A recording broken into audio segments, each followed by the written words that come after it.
भगत नहीं पिलाऊंगी, अभी तो मैं हूँ जो थोड़ी थोड़ी पिला देती हूँ, बाद में ना बैठ के याद करता रही है मैंने। जब तेरा मेरा ब्याह ना हुआ था उससे पहले भी तो भगत ही पिलाओ थे। जबकि बात अलग थी, अब तुझे मेरे हाथ की भांग पीने की आदत हो गई है।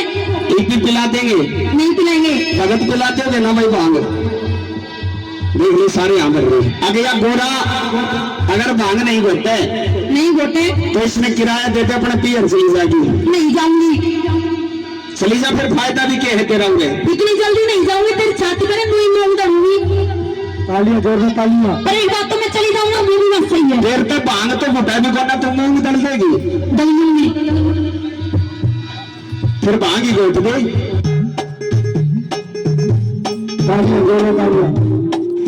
गोरा एक काम करेगी, भांग घोटने जाता होगा। मैं नहीं घोटूंगी, तू निकले कर आ करे। तेरा तो रोजगार काम है, भांग तो घोटनी पड़ेगी। मैं ना घोटा मत चाली अपने किया।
फूल